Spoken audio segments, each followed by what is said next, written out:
बिस्मिल्लाहिर्रहमानिर्रहीम। पहले हमने प्रिपरेटरी फेज़ ऑफ ग्लाइकोलिसिस को देखा, जहाँ पर ग्लूकोज मॉलिक्यूल यानी ग्लाइकोलिसिस के लिए प्रिपेयर हो रहा था। तो यहाँ पर हम पेऑफ फेज़ के बारे में पढ़ेंगे। पेऑफ फेज़ इसको कहते हैं, यानी इसमें एनर्जी की पेऑफ होती है, यानी NADH और ATP। तो पेऑफ फेज़ में एनर्जी जनरेशन होती है और यहाँ पर भी 5 एंजाइम यूज़ होते हैं। तो हम पहले स्टेप को देखेंगे। In first step glyceraldehyde three phosphate, यानी वो गैप का मॉलिक्यूल GAP, इसको हम ग्लिसरल अल्डिहाइड 3-फॉस्फेट भी कहते हैं। चेंजेस टू 1,3-bis-फॉस्फेट ग्लिसरेट, वो किस में चेंज होता है? 1,3-bis-फॉस्फेट ग्लिसरेट बे एंजाइम 3-फॉस्फोग्लिसरेट डिहाइड्रोजिनेज एंजाइम। तो यहाँ पर क्या होता है? यहाँ पर ये गैप मॉलिक्यूल है, ये इससे ये कार्बन नंबर 1 से एक हाइड्रोजन चला जाता है और एक फॉस्फेट इसके साथ मिलकर और एक फॉस्फेट से एक हाइड्रोजन चला जाता है और वो NAD में के साथ मिल जाता है और NADH2 बना लेता है।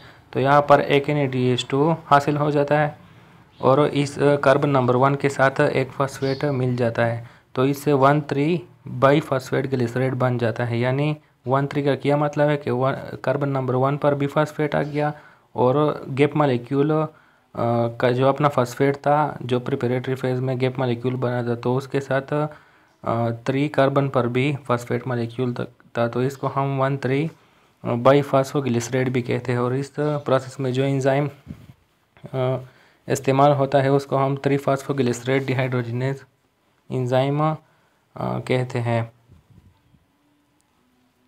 अब हम दूसरे स्टेप की तरफ जाएंगे। यहाँ पर एक NADH, पहले स्टेप में एक NADH2 हासिल हुआ था, तो 2 गैप मॉलिक्यूल होंगे। एक ग्लूकोज मॉलिक्यूल से 2 गैप मॉलिक्यूल बनते हैं, तो यहाँ पर 2 NADH2 यहाँ पर जनरेट होंगे। यहाँ पर हम सिर्फ एक मॉलिक्यूल के बारे में पढ़ेंगे, दूसरे मॉलिक्यूल का प्रोसेस भी सेम होता है। तो यहाँ पर हम सेकेंड स्टेज की तरफ जाएंगे, सेकेंड स्टेप की तरफ। In second step one three bisphosphoglycerate converted to three phosphoglycerate by producing ATP by enzyme bisphosphoglycerate kinase. यहाँ पर 1,3-बाईफॉस्फोग्लिसरेट जो है वो कन्वर्ट होगा 3-फॉस्फोग्लिसरेट में, और यहाँ पर भी एक ATP की जनरेशन होगी और यहाँ पर जो एंजाइम यूज़ होगा वो बाईफॉस्फोग्लिसरेट काइनेज होगा। तो यहाँ पर एक वाटर मॉलिक्यूल आ जाता है और वाटर मॉलिक्यूल का जो OH ग्रुप है वो फॉस्फेट के साथ मिल जाता है और जो हाइड्रोजन है वो कार्बन नंबर 1 के साथ। तो जो OH फॉस्फेट के साथ मिल जाता है तो फॉस्फेट एक निकल जाता है। यहाँ पर फॉस्फेट एक निकल जाता है और वो फॉस्फेट ADP के साथ मिलकर ATP बना लेता है। तो इससे क्या बन जाता है? 3-फॉस्फोग्लिसरेट, यानी एक फॉस्फेट ग्रुप निकल गया, तो ये 1 इससे चला गया, तो इससे क्या बन गया? 3-फॉस्फोग्लिसरेट, यानी सिर्फ कार्बन नंबर 3 पर फॉस्फेट ग्रुप होगा। अब हम तीसरे स्टेप की तरफ जाते हैं। इन थर्ड स्टेप 3-फॉस्फोग्लिसरेट, यानी जो 3-फॉस्फोग्लिसरेट बना था इस कन्वर्टेड इनटू 2-फॉस्फोग्लिसरेट। ये 2-फॉस्फोग्लिसरेट में तब्दील होगा बाय एन एंजाइम म्यूटेज, एक एंजाइम म्यूटेज के ज़रिए। यानी जो 3-फॉस्फोग्लिसरेट है ये 2-फॉस्फोग्लिसरेट में तब्दील होगा एंजाइम म्यूटेज के ज़रिए। यानी इसमें सिर्फ फंक्शनल ग्रुप के रिप्लेसमेंट होगी और कुछ नहीं होगा। म्यूटेशन भी हम इसको कहते हैं, जिसमें सिर्फ फंक्शनल ग्रुप या यानी मॉलिक्यूल में कोई चीज़ ऐड नहीं होती या इससे कोई चीज़ नहीं निकलती, सिर्फ फंक्शनल ग्रुप की रिप्लेसमेंट होती है। तो कार्बन नंबर 2 पर OH ग्रुप जो है वो कार्बन नंबर 3 के पास आ जाएगा और जो फॉस्फेट ग्रुप है वो कार्बन नंबर 2 के पास चला जाएगा।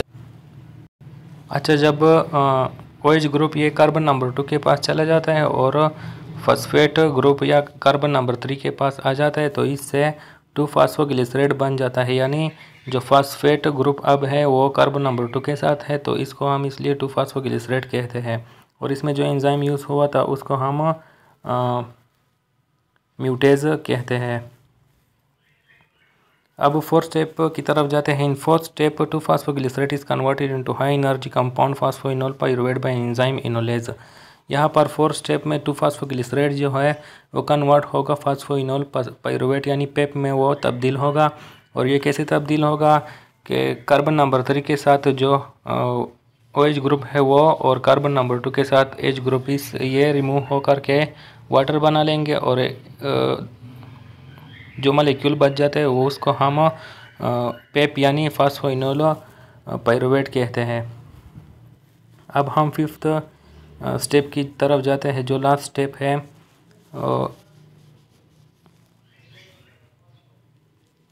इन fifth and the last step phosphoenol pyruvate is converted into pyruvate by an enzyme pyruvate kinase. जो लास्ट स्टेप है इसमें जो फास्फोइनोल फास्फेट पाइरुवेट है इसको हम पाइरुवेट में एक एंजाइम चेंज करते हैं जिसको पाइरुवेट काइनेज कहते हैं। और यहाँ पर भी एक वाटर मॉलिक्यूल आता है और वाटर मॉलिक्यूल का OH ग्रुप इस फास्फेट के साथ मिल जाता है और H ग्रुप कार्बन नंबर 3 के साथ। तो इससे एक जो फास्फेट रिमूव हो जाता है ये इस ADP के साथ मिलकर ATP बना लेता है।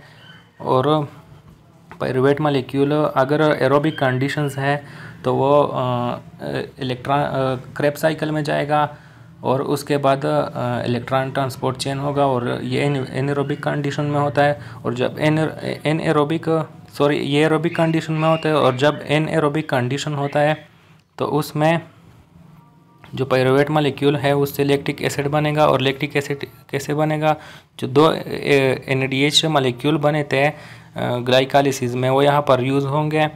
तो जब 2 NADH मॉलिक्यूल जो बने थे उसमें से दो हाइड्रोजन जो थे एक NADH से, एक NADH एक पाइरुवेट मॉलिक्यूल के लिए यूज़ होगा और दूसरे NADH दूसरे पाइरुवेट मॉलिक्यूल के लिए यूज़ होगा।